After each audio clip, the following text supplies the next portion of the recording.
आज यहाँ पर इस कमला नगर में हेलो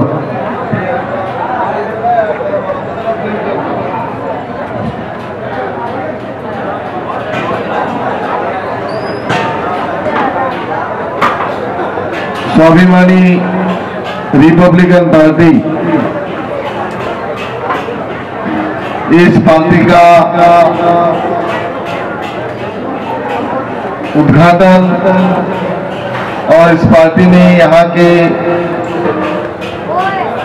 काफी हमारे इस इलाके में रहने वाले खास करके हमारे मुस्लिम समाज के काफी अच्छे लोग आज हमारी पार्टी में उन्होंने प्रवेश किया है। सबसे पहले मैं आप सबकी माफी चाहता हूं। यहाँ पर जो साउंड का इंतजाम हमने किया था वो साउंड ठीक तरह से नहीं बजा, इसलिए हमारे आर्टिस्ट भाइयों को भी काफी दिक्कत हुई। तो मैं यहाँ की जनता का और खास करके हमारे आर्टिस्ट भाइयों का अनवर जानी साहब, जाहिद दादा साहब, रुबीना सबीना जी, जीबा शबाना जी, चंचल नाजा जी और जो हमारे बजाने वाले फनकार थे उन सब की मैं माफी चाहता हूं। मैं आपसे अनुरोध करूंगा कि जोरदार आप इन सभी आर्टिस्ट भाइयों के लिए जोरदार एक बार आप तालियां बजाएं, क्योंकि ये लोग सिर्फ और सिर्फ हमारी पार्टी के प्यार की खातिर, आप लोगों की खातिर यहाँ पर आए हुए हैं। हमारे संगीत कला अकादमी है जो हमारा कलाकारों का संगठन है, उस संगठन के हमारे अध्यक्ष दादू जी यहाँ पर उपस्थित हैं। हमारे पार्टी के नेतागण यहाँ पर उपस्थित हैं। मैं आपके लिए नया नहीं हूं। मेरी सोच, मेरा काम करने का तरीका और हमारी पार्टी की सोच आप लोग सब भली बातें जानते हो, इसलिए मैं ज्यादा बात नहीं करूंगा। लेकिन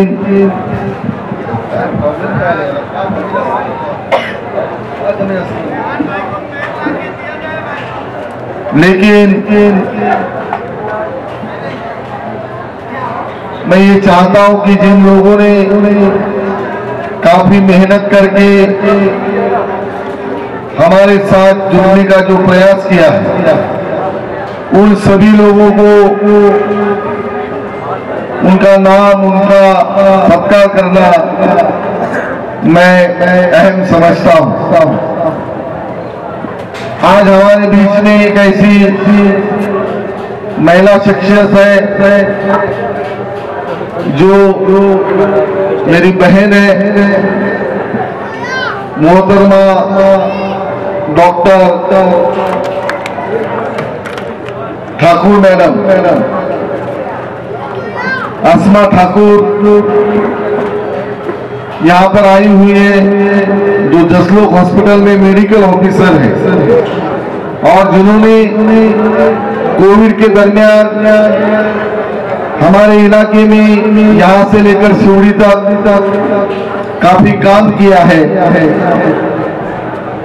और 26 जनवरी को जो हमने प्रोग्राम किया था, उस प्रोग्राम में उन्होंने सामने से आके कहा कि मनोज भाई, मैं आपके पार्टी के साथ जुड़ना चाहती हूँ, मुझे काफी बड़ी पार्टी का ऑफर है, मैं डॉक्टर हूँ जसलोक हॉस्पिटल में, लेकिन जिस सोच पे आप काम करते हो वही सोच पे मैं भी काम करती हूँ। और भले आपकी पार्टी छोटी है, लेकिन मैं सोच के ऊपर काम करने वाली लेडी हूँ, गरीबों के लिए काम करने वाली लेडी हूँ, और आप भी गरीबों के लिए काम करते हो, झोपड़पट्टी में रहते हो। मुझे कोई बड़ी पार्टी का या सत्ता का लालच नहीं है। मैं आपके पार्टी से जुड़ूंगी और मैंने उनको हमारे वड़ाला तालुका का महिला संगठन का सेक्रेटरी का पोस्ट उनको देकर उनको काम करने का मौका दिया है। आज शाम को 6 बजे से अपनी ड्यूटी ऑफ करके, पहली बार उन्होंने ऐसा सब मजमा देखा होगा, क्योंकि डॉक्टर मैडम है, इतने बड़े पब्लिक में या इस तरह के प्रोग्राम में वो कभी जाती नहीं होगी। कभी से बोल रही थी, मनोज भाई मैं निकलती हूँ, बोला बहना जरा रुको, आपका सत्कार करना है। और हमारे जो भौनी है उनके मिस्टर वो घर में है, बच्चे संभाल रहे, लगातार फोन आ रहा है। मैंने कहा कि ये सब करना पड़ेगा, तो उनकी तो मैं रिक्वेस्ट करना चाहता हूँ हमारे यहाँ के बबलू भाई इनको कि हमारी बहन आसमा इमाद ठाकुर जो मेडिकल ऑफिसर है और हमारी पार्टी के महिला आघाड़ी की सर्टिफिकेट है, उनको आप सत्कार करके उनकी कोई पूछी करें। वर्ती दे लगे प्लीज। जोरदार तालियां डॉक्टर आसमा इमाद ठाकुर के लिए। एक बेहतरीन नेक दिल इंसान, और कोविड में जो उन्होंने काम किया है, काफी हमारे जो यूपी एमपी झारखंड बिहार के जो बिहारी मजदूर थे उनको सर्टिफिकेट बिना किसी पैसे का लेके हुए 2-4 दिन उन्होंने वड़ाला में सबको सर्टिफिकेट दी। लगातार कोविड के लिए काम किया, और उन्होंने ये भी ऐलान किया है कि हम लोग हमारे झोपड़पट्टी में बसे हुए सभी महिलाओं के हेल्थ के बारे में और उनके बच्चों के एजुकेशन के बारे में भी हम लोग पार्टी के साथ जुड़कर काम करेंगे। तो फिर एक बार उनके लिए जोरदार आप ताली बजाएं। शुक्रिया। इसके बाद मैं यहाँ पर उपस्थित हमारे जौहरी खान साहब कहाँ है? क्या कर रहे हो आप? गोटी खेल रहे क्या? अरे आवा हो जौहरी भाई, सिमरा वाले हैं।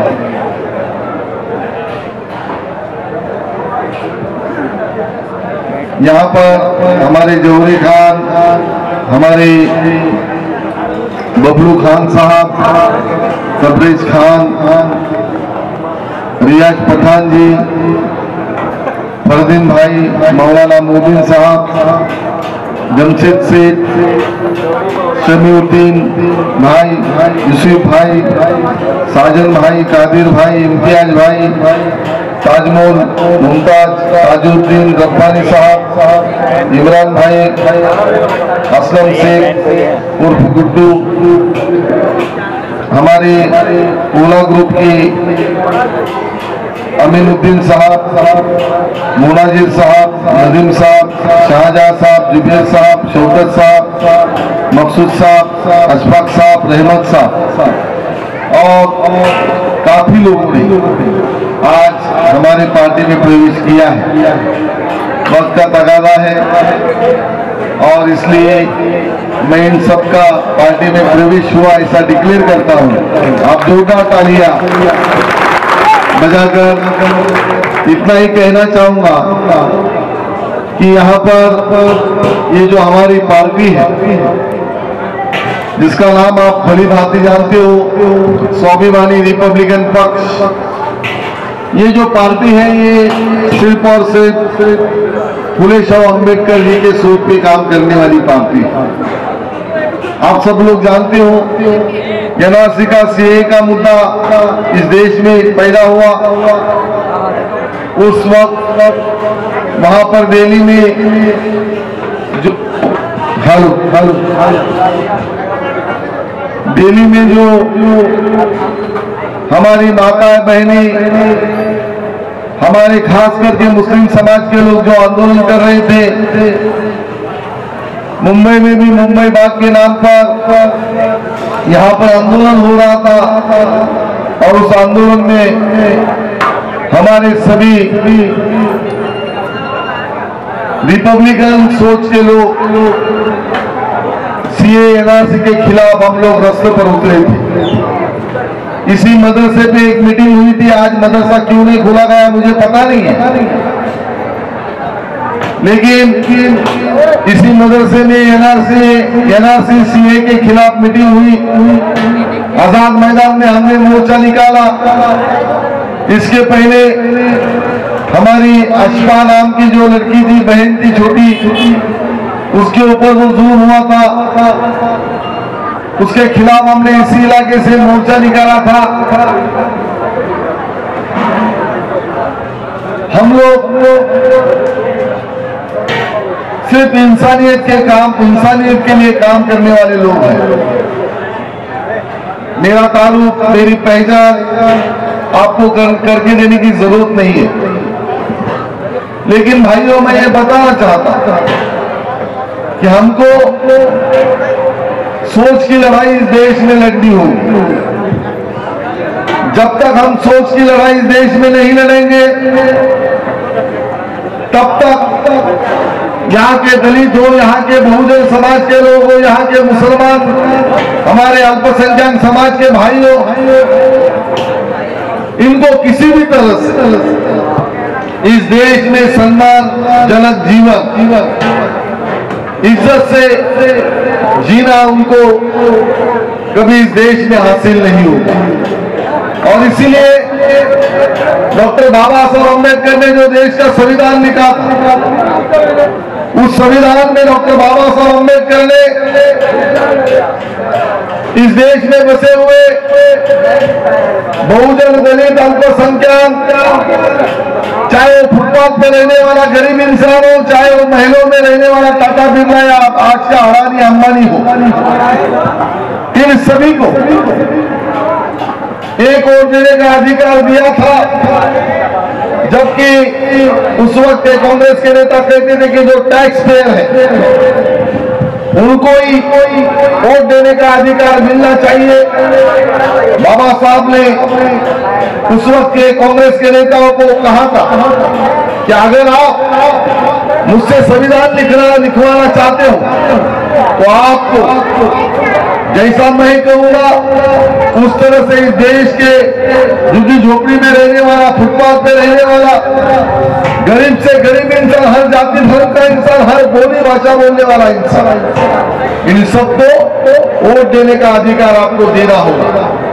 और बाबा साहब ने संविधान लिखा और आज हम देखते हैं कि हमारे झोपड़पट्टी में हमारे गरीब लोगों के पास बड़े बड़े नेता आते हैं चुनाव के टाइम, हमारे नंगे भूखे बच्चों को उठा के लेते, फोटो खिंचवाते। कोई दलित के घर में खाना खा रहा है, कोई मस्जिद में जाके मौलाना को गले लग रहा है, कोई पंडित को गले लग रहा है, कोई जाके गरीब के घर में खाना खा के फोटो खिंचवा के अपनी एडवर्टाइज कर रहा है। ये सिर्फ और सिर्फ डॉक्टर बाबा साहब अम्बेडकर जी के संविधान की बदौलत हुआ है, ये आपको सबको पता होगा।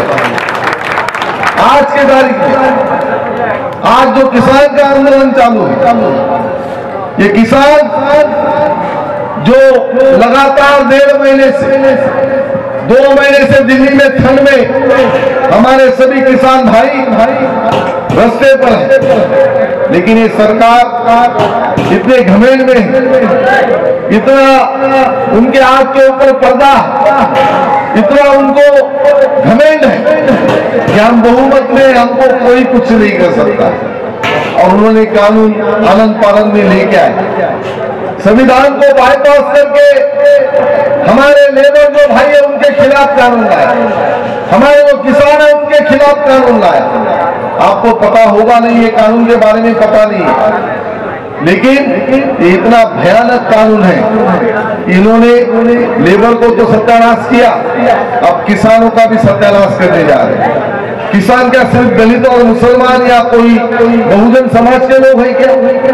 किसानी तो हर जाति धर्म के लोग करते हैं, सिख धर्म के लोग करते हैं, हमारे ठाकुर महाराष्ट्र के मराठा लोग करते हैं, हमारे आगरी कोली समाज के लोग करते हैं, हमारे दलित समाज के लोग करते हैं, हमारे मुसलमान भाई भी किसानी करते हैं। सब अपने गांव में सबको खेती है। क्या कानून लाया इन्होंने कानून ऐसा लाया कि जो भी खेती करेगा वो खेती करने का उसका एग्रीमेंट उनको जो भी व्यापारी उस व्यापारी के साथ एग्रीमेंट करना पड़ेगा। उस एग्रीमेंट में क्या करना पड़ेगा? तो जो भी तुम अनाज बोओगे, तो कौन सा अनाज तुम्हारे खेत में बोओगे, वो भी उस व्यापारी से तुमको पूछना पड़ेगा। इतना ही नहीं, तो कौन सा अनाज आप बोओगे, उसकी क्वालिटी क्या होगी, उसकी जांच 3 बार होगी। बोने के टाइम जब वो अनाज थोड़ा बड़ा होगा, फसल बड़ी होगी, तब उसकी जांच होगी, और जब फसल काटी जाएगी तब उसकी जांच होगी। उसके बाद वो जो बीज है, वो बीज भी जो कॉन्ट्रैक्टर है, वो जो जिससे हम लोग एग्रीमेंट करेंगे व्यापारी से, वो हमको बीज देगा, खाद भी वही देगा, और फसल होने के बाद उसकी रकम भी वही व्यापारी जो है वो तय करेगा। अब बताओ, आज अगर मेरा खेती है, मैं इस महाराष्ट्र का हूँ, नासिक डिस्ट्रिक्ट में मेरा गांव है, मेरे पास जो भी 2-4 एकड़ खेती है, मैं खेती करने को जाता हूँ, तो जो भी बूटा आता है या जो भी फसल आती है, मैं कभी भी दिल चाहूँ तो उठा के खा लेता हूँ, मेरे यार दोस्तों को देता हूँ, मेरे रिश्तेदारों को देता हूँ। कल अगर तुम एग्रीमेंट कर लोगे, एग्रीमेंट करके अगर किसी व्यापारी के साथ एग्रीमेंट कर लोगे, वही तुमको बीज देगा, वही तुमको खाद देगा, वही तुमको हर तरह का जो भी सुविधा है वही आपको सप्लाई करेगा। तो मुझे बताओ कि तुम्हारा खुद का खेत होने के बावजूद भी तुम एक बूटा भी उस खेत से निकल के खा नहीं सकोगे। इस तरह का भयानक कानून ये सरकार ने लाया है।